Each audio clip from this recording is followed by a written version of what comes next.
नक्कीच हे बघा, ज्या वेळेस इराण आणि इस्रायलच्या युद्धाच्या पूर्वी इस्रायलचं निमंत्रण ज्यावेळेस देशाच्या आमच्या पंतप्रधानांना मिळालं, त्यावेळेस त्यांना ते परत आल्यानंतर दुसऱ्या दिवशी वार सुरू झाला. याचा अर्थ असा आहे की यांचं भारत आपल्या देशाचं इंटेलिजन्स फेल्युअर आहे.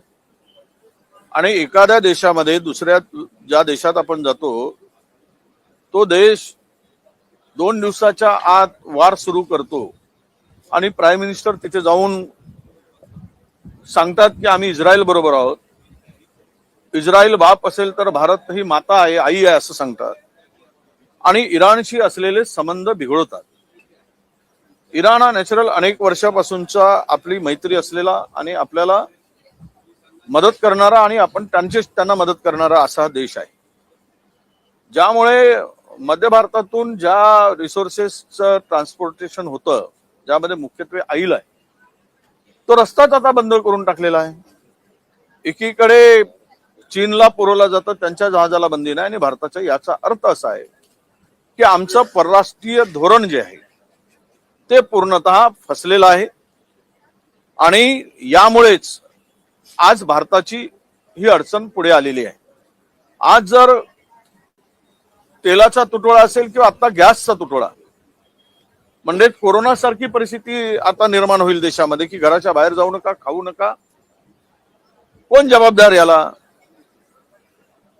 उद्या हॉटेल्स बंद होत आहेत, त्यातून होणारा रेव्हेन्यू कमी होईल, त्यातून देशामध्ये अर्थकारण बिघडेल, आर्थिक स्थिती बिघडेल आणि पूर्णतः व्यवहार ठप्प होतील आणि देश पुन्हा आत्ताच आर्थिक संकटात असलेला देश पुन्हा आर्थिक संकटात येईल. प्रचंड अस्वस्थता जनतेमध्ये आहे, प्रचंड चीड या सरकारच्या संदर्भात आहे की सरकार करतं काय, यांना काही कळतं की नाही, यावर कुठेच भाष्य करायला तयार नाही. एप्स्टीन फाईल मध्ये ज्या हरदीप सिंग पुरींचं नाव वारंवार येतो आहे, त्यांनाच घेऊन पुन्हा नियोजन केलं जातं, प्लॅनिंग केलं जातं आणि ते येऊन सांगतात की चिंता करायचं कारण नाही, आज गॅस मिळत नाही आहे, ओटीपी शिवाय मिळत नाही, 15 दिवसाचा कालावधी, म्हणजे आज जर घराचा गॅस बंद झाला तर 15 दिवस काय खाऊन ते कुटुंब जाणार आहे, जगणार आहे? याची थोडी लाज जर राज्यकर्त्यांना नसेल तर हे दुर्दैव आहे. भारताला उद्ध्वस्त करण्याचा, भारताचं अर्थकारण उद्ध्वस्त करण्याचं काम सुरू झालेलं आहे, हे यातून दिसते आहे. सरकारने, राज्य सरकारने सुद्धा, मुख्यमंत्र्यांनी यावर काय परिस्थिती आहे हे निवेदन केलं पाहिजे. आम्ही ती मागणी करणार आहोत आणि स्वयंस्पष्ट निवेदन केलं पाहिजे की महाराष्ट्रातील आता हॉटेल बंद झालेत, नागपुरातील बंद झालेत, मुंबईतील हॉटेल आता बंद झालेत आणि सगळीकडे मोठ्या प्रमाणात हाहाकार पसरतो आहे. आणि अशा स्थितीत सरकारची भूमिका स्पष्ट झाली पाहिजे. जनता उद्या रस्त्यावर उतरून उद्रेक करण्याच्या अगोदर ही हाताळली पाहिजेत असं आमचं मत आहे. मंत्रालयातील कॅन्टीन सुद्धा पुढील 2-3 दिवसात बंद व्हायची शक्यता आहे, राज्यातील हॉटेल सुद्धा बंद होऊ शकतात. नाही, ठीक आहे, मंत्रालयातले लोकांना चहा पाणी नाश्ता नाही मिळाला तर मरणार नाही कोणी, पण जनतेचे हाल होत आहेत त्यांचं काय? उद्या संपूर्ण व्यवहार ठप्प होतील, बिझनेस ठप्प पडतील आणि त्यातून आताच कर्जबाजारी झालेला देश आणि राज्य हे पुन्हा खाईत लोटल्या जाईल. त्या सर्व गोष्टीला कोण जबाबदार? यांना याचं उत्तर द्यावं या संदर्भात, अशी आमची भूमिका आहे.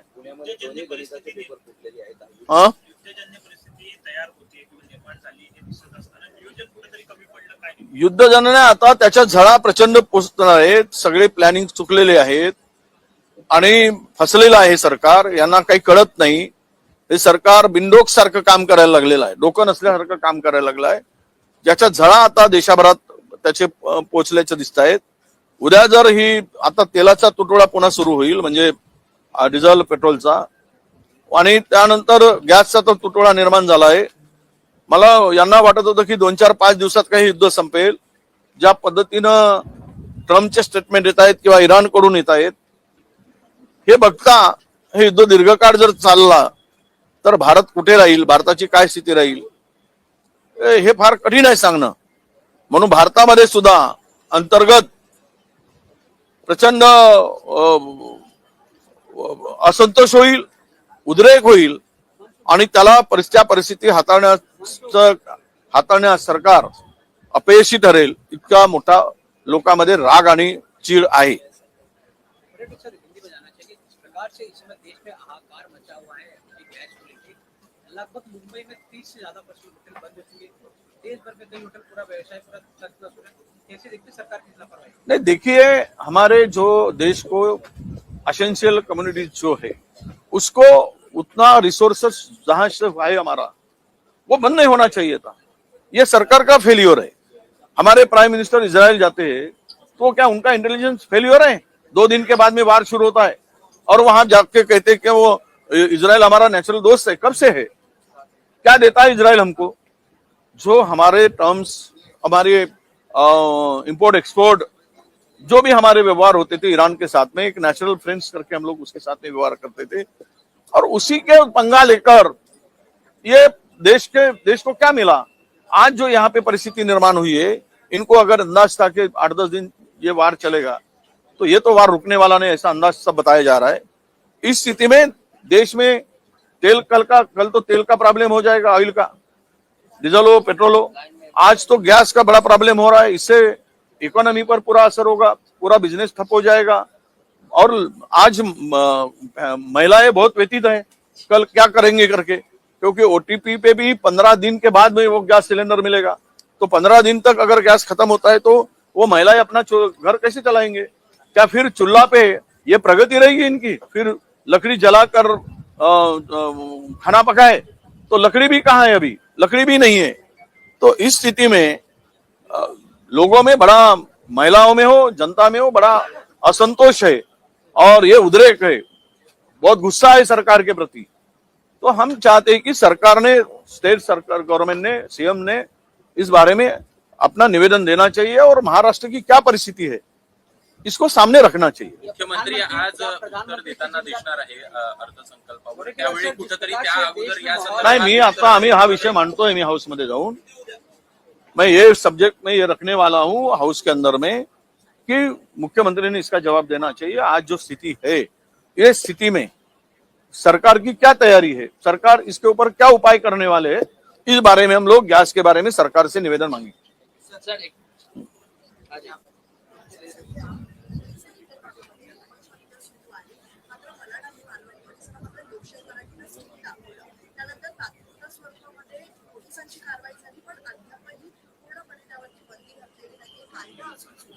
मधामध्ये सोशल मीडियावर एक पोस्ट येत होती की एका केंद्रीय मंत्र्याची कमिटी आहे, आपल्या ही कंपनी आहे, मी नाव घेणार नाही, पण त्या केंद्रीय मंत्र्याच्या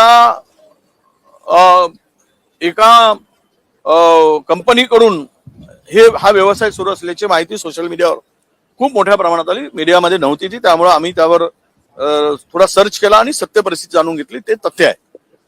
आता एकीकडे आणि त्यांनी त्या संदर्भात थोडासा त्यांच्या कंपनीच्या काही डायरेक्टरनी खुलासा पण केला. ते मसीचं होतं, म्हणजे बोपेलोचं ते मांस होतं असं त्यांनी खुलासा केला. आता हे तथ्य किती सत्य किती हे पुढे काळात येणार. पण आज ज्या पद्धतीनं गो हत्या चालली आहे, गोमांसची विक्री चालली आहे, इम्पोर्ट आज भारत यामध्ये 9व्या नंबरवरून 3ऱ्या नंबरवर आलेला आहे भारत जगामध्ये या गोमांसच्या विक्रीमध्ये. आणि एकीकडे गाय माय म्हणून सांगतायत आणि मायेची कत्तल करणं रोज सुरू आहे.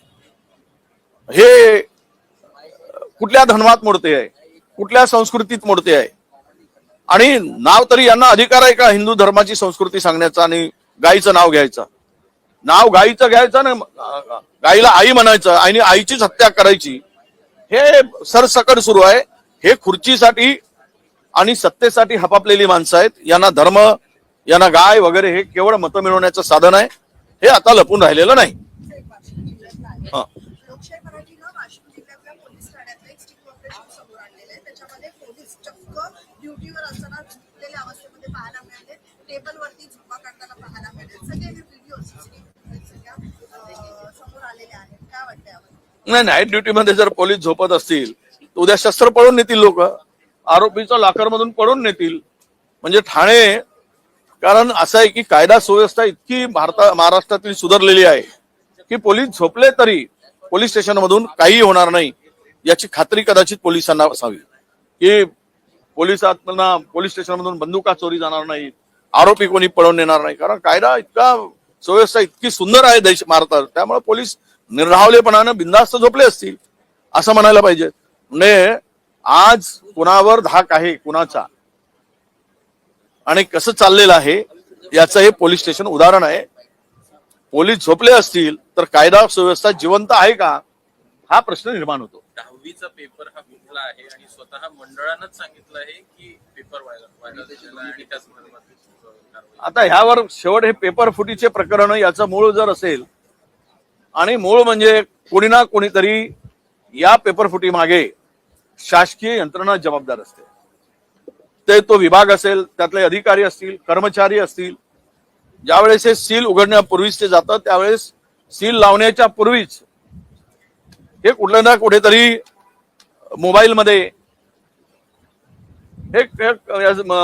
त्याचा स्क्रीनशॉट घेतलं गेलं असेल किंवा फोटो काढला गेला असेल आणि म्हणून याची मुळात या अशा पेपरफुटीच्या प्रकरणामध्ये पहिल्यांदा तर जे अधिकारी इन्व्हॉल्व आहेत त्यांच्यावर कडक कारवाई केली पाहिजे.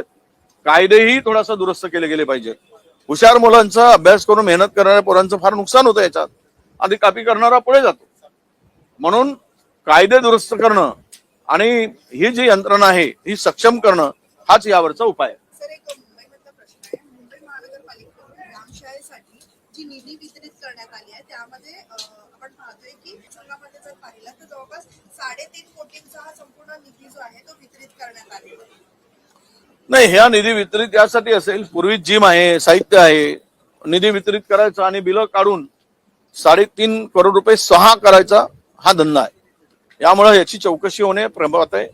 मला आता माहिती आपण कडून घेतो मी आणि मी सुद्धा बीएमसी कमिशनरला पत्र लिहून खुलासा मागवतो आणि या संदर्भात जर 3.5 कोटी रुपये एवढी मोठी रक्कम तिथे जिम तयार असून साहित्य पूर्ण असून पुन्हा जर मदत मंजूर केली जात असेल तर ती वरचेवर अधिकाऱ्यांना किंवा त्यांच्यामध्ये कोणी इन्व्हॉल्व असेल त्यांना मिळून हा परस्पर अपहार करण्याचा प्रयत्न आहे आणि तो त्या दृष्टीनेच ती निधी मंजूर केली आहे हे स्पष्ट होत आहे. Rahul Gandhi leader of opposition नहीं है।